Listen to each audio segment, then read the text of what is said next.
안녕하십니까 여러분. 마지사랑병원의 변재영 원장입니다.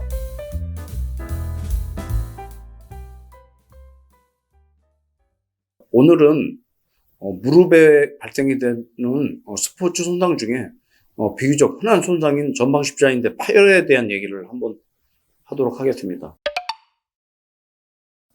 만약에 전방십자인대 파열이 된다면 부분적인 파열 이외에는 대부분 완전 파열이 되는데, 부분 파열보다는 완전 파열이 훨씬 더 많고요.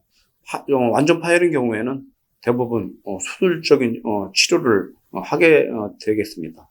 일반적으로 전방십자인대 파열이 되게 되면은 어떤 증상이 나타나냐면은, 초기에는 먼저 붓고 피가 나서 아프고 하겠지만 시간이 지나면 이제 붓고 피난 거는 가라앉겠죠. 그런 경우에는 이제 남는 증상이 불안정한 상황입니다. 불안정하다는 얘기는 무슨 얘기냐면은, 전방십자인대는 무릎이 앞쪽으로 밀리는 것을 막아주는 역할을 하기 때문에 무릎이 앞쪽으로 이렇게 밀리는 동요 증상이 나타나거든요. 지금 보시는 사진은 전방십자인대 파열이 있는 환자에서 동요 정도를 보기 위해서 저희가 이제 인대 부하 검사를 한 엑스레이 사진이 되겠는데, 좌측에 보시는 그림이 십자인대가 파열된 환자의 사진이고요. 반대쪽은 같은 환자의 반대쪽 무릎이 되는데, 전방십자인대 파열이 되게 되면은 무릎이 앞쪽으로 이게 밀리게 되는데, 이 환자 같은 경우에는 한 8mm 정도 동요가 있다고 저희가 판단을 하게 되겠습니다. 8mm 정도면은 꽤 동요가 심한 상황이 되겠고요. 보통 저희가 완전 파열이라고 볼 수가 있는데, 파열이 이제 확인이 되는 경우에 우리가 이제 MR을 찍게 되면은 한번 그림을 보면서 설명을 하도록 하겠습니다. 좌측에 있는 그림은 정상적인 무릎의 전방십자인대 MRI가 되겠는데, 검은 부위가 십자인대가 되겠고요. 만약에 파열이 되면은 중간에 있는 이 인대가 끊어져서 파열이 돼서 연결이 끊어지기 때문에 우측에 있는 그림같이 십자인대를 보여주는 이미지가 지금 없어져서 보이지 않거든요. 그렇기 때문에 우리가 일반적으로 생각하듯이 봉합을 하는 수술은 안 된다는 것입니다. 전방십자인대 파열에 대한 수술은 인대를 다시 만들어 넣어주는 재건술이 되겠는데, 재건술이란 어떤 수술이냐면은 그림에서 지금 보시는 바와 같이 인대 역할을 할 이식물을 넣어주는 수술이 되는데, 그냥 넣어서는 유지가 안 되기 때문에 위쪽하고 아래쪽에 뼈에 고정을 하는 그런 그 과정이 같이 동반이 되겠습니다. 지금 보시는 그림을 보면은 위아래 드릴을 이용해서 뼈에 그 터널을 뚫고 인대 역할을 할 이식물을 넣은 다음에 위쪽과 아래쪽에 나사가 됐든 버튼이 됐든 이런 것을 이용해서 고정을 해서 전방십자인대 재건술을 하게 되겠습니다. 만약에 누군가가 전방십자인대 파열이 돼서 수술을 하게 된다면 한 번은 꼭 이제 고민해야 될 것이, 이식물은 무엇을 사용할 것인가에 대한 내용이거든요. 크게 두 가지가 있습니다. 하나는 자가건이고 하나는 타가건인데, 자가건은 본인 힘줄을 이용하는 것이고, 타가건은 죽은 사람으로부터 채취한 힘줄을 이용하는 것인데, 제 개인적으로는 타가건보다는 자가건이 훨씬 더 결과도 더 좋고 후유증이나 합병증도 없기 때문에 지금 시행을 하고 있고요. 잠깐 그림을 보시면은 좌측에 있는 것은 자가건 힘줄이 되겠고요. 우측에는 다양하게 사용이 되고 있는 타가건이 그림에 보여주고 있는데, 요즘에는 아킬레스건이 제일 많이 사용이 되고 있는 타가건이 되겠습니다. 좌측에 있는 동영상은 제가 과거에 전방십자인대 수술을 하고 다른 손상이 있어서 시간이 지난 다음에 확인하러 들어간 동영상이 되는데, 십자인대가 잘 유지가 되고 주위에 있는 조직들과도 잘 융화가 돼서 정상적으로 기능을 할 수 있을 정도 재생이 된 그런 영상이 되겠고요. 우측은 다른 병원에서 과거에 수술을 했던 분인데 무릎에 동요가 있고 해서 재수술을 들어갔던 경우에 저희가 찍어놓은 사진인데, 타가건을 이용한 전방십자인대 재건술에 대해서는 거의 다 조직들이 재생이 안 됩니다. 혈관이 자라 들어가서 다시 조직이 재생이 되고 살아나야 되는데, 사실 그게 쉽지가 않은 게, 일단은 타가건은 아주 저온 몇십 도 되는 냉동고에 보관이 되어 있거든요. 그렇기 때문에 일단 세포가 다 죽겠죠.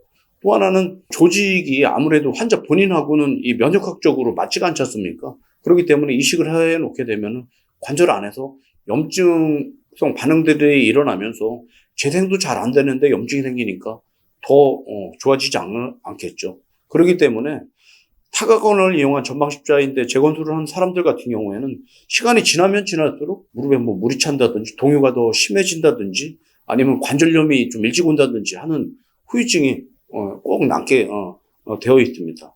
그래서 이런 영상을 보신다면 아마 쉽게 이해하실 수도 있을 것 같아요. 또 한 가지 문제는 단순히 이제 안에 이제 들어가 본 거 말고도 앞서도 말씀드렸듯이 위아래 뼈에 터널을 뚫고 이식물을 삽입을 한다고 말씀을 드렸지 않습니까?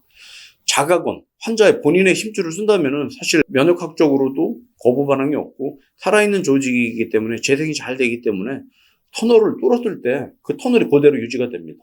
하지만 타각원을 이용한 경우에는 예를 들어서 내가 10mm를 뚫었다고 하더라도 시간이 지나면 그게 15mm, 20mm가 되기 때문에 뼈에도 손상이 오지만은 이식물이 들어가 있는 터널이 넓어지게 되면 안에 있는 이식물이 동요가 유격이 생기지 않습니까? 그럼 무릎이 이제 불안정하기 때문에 여러 가지 문제가 생길 수가 있거든요. 또 한 가지는 이제 십자인대 수술을 하는 이유는 뭐냐면은 무릎을 안정적으로 만들어 놓기 위해서인데 자가고는 앞서 말씀드렸듯이 환자 본인 거다 보니까 재생이 잘 되고 원래대로 기능을 할 수 있는 여지가 당연히 많겠죠. 그렇기 때문에 수술이 정상적으로 잘 되고 재활하는데 큰 무리만 없다면은 동요가 거의 남지 않습니다. 지금 보시는 사진은 자가건을 이용해서 십자인대 수술을 한 후에 무릎이 얼마나 밀리는가를 보는 부하 검사가 되는데 수술한 다리나 수술하지 않은 다리나 동요의 정도가 큰 차이가 없거든요. 하지만은 타각원을 이용한 경우에 시간이 6개월 지나고 1년 지나서 우리가 동요 검사를 하게 되면은 지금 그림에서 보시는 바와 같이 수술한 다리가 반대편에 비해서 8mm 이상 밀리는 걸 볼 수 있기 때문에 사실 8mm가 밀린다면은 일상생활할 때 상당한 지장이 있거든요.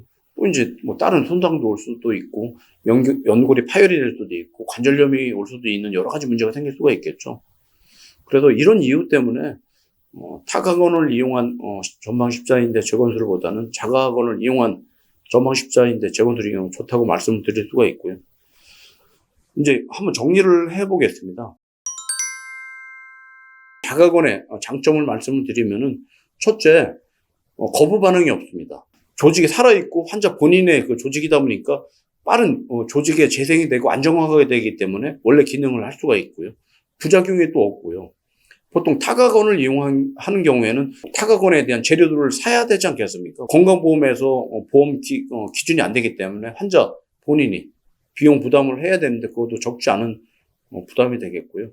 타각원에 대한 단점은 말씀드리면 사실 타각원으로 인한 장점은 수술 시간이 좀 줄일 수 있다는 거 이외에는 장점은 거의 없고요. 단점을 좀 한번 말씀드리겠습니다.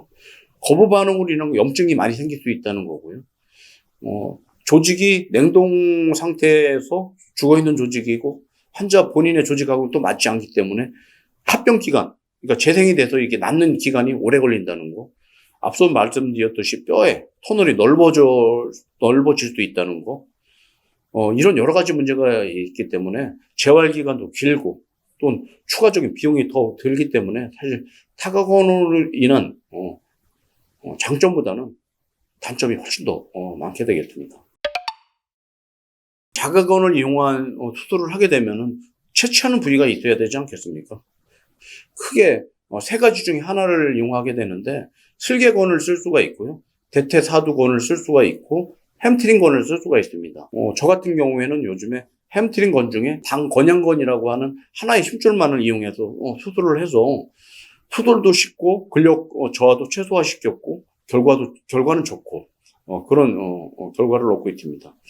지금 보시는 사진이 수술할 때 환자의 그 다리로부터 채취한 반건양건이 되겠고요. 이것을 바로 사용하지는 않고 이 하얀 부분을 이제 이용하게 되는데 지금 보시는 사진은 이제 뻘건 근육 같은 걸 제거를 하고 터널의 굵기에 막도록 반건양건을 성형을 해서 다듬어놓은 사진이 되겠습니다. 이것이 실제 관절 안에 들어가서 인대 역할을 할 수 있는 실제 이식물이 되겠습니다.